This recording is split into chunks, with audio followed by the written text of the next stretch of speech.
12వ తారీఖున సైబరాబాద్ పరిధిలోని బాలానగర్ జోన్లో బాలానగర్ డివిజన్లో ఉన్న జగదిగిరిగుట్ట పోలీస్ స్టేషన్కు సాయంత్రం 7 గంటల సమయంలో ఒక మెడికల్ ఇంటిమేషన్ వచ్చింది హాస్పిటల్ నుంచి. దాని సారాంశం ఏంటంటే, ఒక యువతి 21 సంవత్సరాలు గల నిహారిక అనే యువతి మరణించింది. ఆమెను తీసుకొస్తే బ్రాడ్ డెడ్ హాస్పిటల్ అని చెప్పేసి హాస్పిటల్ వాళ్ళు మనకి సమాచారం ఇచ్చినారు. సో దాంతో SHO సస్పీషియస్ డెత్ కింద కేసు నమోదు చేసి దాంట్లో ఇన్వెస్టిగేషన్ చేయగా ముందుగా ఆ ఫ్యామిలీ మెంబర్స్ 7 o'clock టైంలో ఆ అమ్మాయి హస్బెండ్ ఇంటికి వచ్చి ఆవిడని చూస్తే బాత్రూంలో స్నానం చేస్తుండగా చనిపోయినట్టుగా భావించినాడు. అతనికి కూడా ఎక్కువగా అనుమానం లేకుండే దాంతో ఆవిడ హాస్పిటల్లో తీసుకుపోయినాడు. అక్కడ హాస్పిటల్లో మాకు సమాచారం వచ్చిన తర్వాత మేము ప్రశ్నిస్తుంటే అతను కూడా ఇంటికి వచ్చి మళ్ళీ ఇంట్లో చెక్ చేసుకున్న తర్వాత ఆ అమ్మాయి బంగారం మిస్ అయిందని, తర్వాత మా అధికారులు కూడా ఆ శవాన్ని నిశ్చితంగా పరిశీలించి పోస్ట్ మార్టం రిపోర్ట్లో కూడా మేము చూస్తే అది హైడ్ బోన్ ఫ్రాక్చర్ ఉంది. తర్వాత థ్రాట్లింగ్ చేసినట్టుగా గుర్తులు కూడా ఉన్నాయి గొంతు మీద.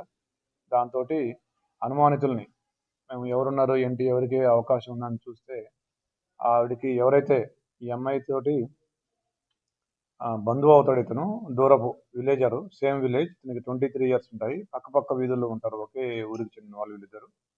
సో ఇతని పేరు శివమాధవ రెడ్డి అని చెప్పేసి, ఇతనికి 23 years, ఇతను ఇంజనీరింగ్ చదువుతున్నాడు ఇప్పుడు.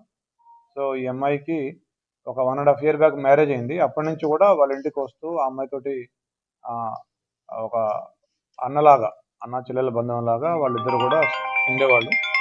అయితే ఇతనికి ఈ శివమాధవ రెడ్డి ఎవరైతే ఉన్నాడో ఇతనికి ఇటీవల కాలంలో దాదాపుగా ఒక 7 లక్షల వరకు అప్పులు చేసినాడు. ఈ బెట్టింగ్కి, ఏవియేటర్ అనే ఒక బెట్టింగ్కి అలవాటై అప్పులు చేశాడు. అంతేకాకుండా ఇతనికి ఒక గర్ల్ ఫ్రెండ్ ఉంది. వాళ్ళ మదర్ దగ్గర నుంచి కూడా చైన్ కూడా తీసుకొని దాన్ని కూడా తాకట్టు పెట్టి రెడ్ చేసి ఒక 85,000 రూపాయలు కూడా తీసుకున్నాడు. ఆవిడ కూడా ఒత్తిడి చేస్తూ ఉంది. అప్పులు ఇచ్చిన వాళ్ళు కూడా అడుగుతున్నారు. దాంతో ఇతను ఒక పథకం వేసినాడు. ఈవిడ దగ్గర బంగారం ఉందని ఇంటికి వస్తూ పోతున్నప్పుడు చూసి ఆ బంగారాన్ని తీసుకెళ్ళాలి అని పథకం వేసుకొని ఆ రోజు 12వ తారీఖు మధ్యాహ్నం 1 గంట ఆ ప్రాంతంలో ఆ అమ్మాయి వాళ్ళ ఇంటికి వచ్చినాడు. వచ్చిన తర్వాత ఇద్దరు కలిసి ఒక సినిమా చూసినారు. చూసిన తర్వాత ఒక 1 hour తర్వాత పథకం ప్రకారం ఆ అమ్మాయిని గొంతు నులిమి చంపేసి ఆ బంగారం తీసుకొని పోయాడు. పోతూ ఆ అమ్మాయి సహజంగా చనిపోయింది అనే అనుమానం వచ్చే విధంగా అమ్మాయిని బాత్రూంలోకి డ్రాగ్ చేసి ఆ బాడీని నేకెడ్గా మార్చి ఆ ట్యాప్ కూడా నీళ్ళు వచ్చేటట్టుగా ట్యాప్ వదిలేసి తర్వాత లోపల నుంచి బోల్ట్ పెట్టేదానికి ట్రై చేసి అలాగా సీన్ క్రియేట్ చేసి వెళ్ళిపోయినాడు.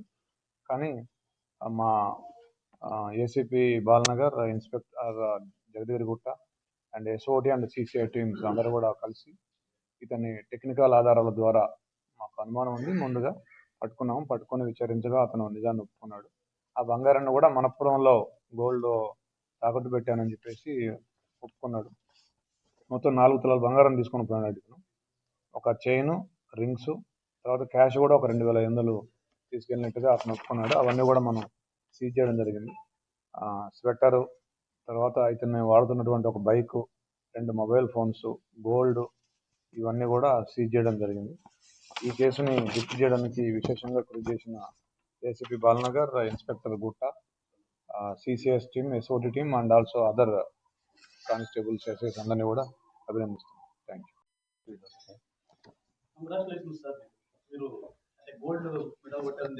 గోల్డ్ కాదండి, అది పార్టిసిపేషన్ మెడల్. Thank you. ఈ వివేకానంద కాలేజ్ అని చెప్పేసి సికింద్రాబాద్లో ఉంది, క్లాక్ టవర్ దగ్గర, అక్కడ ఆ కాలేజీలో ఇతను 3rd year అని చెప్తున్నాడు, డిటైన్ అయినని చెప్తున్నాడు.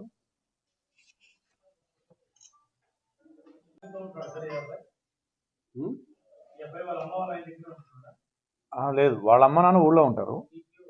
ఈ పిల్లోడు ఇక్కడే రూమ్లో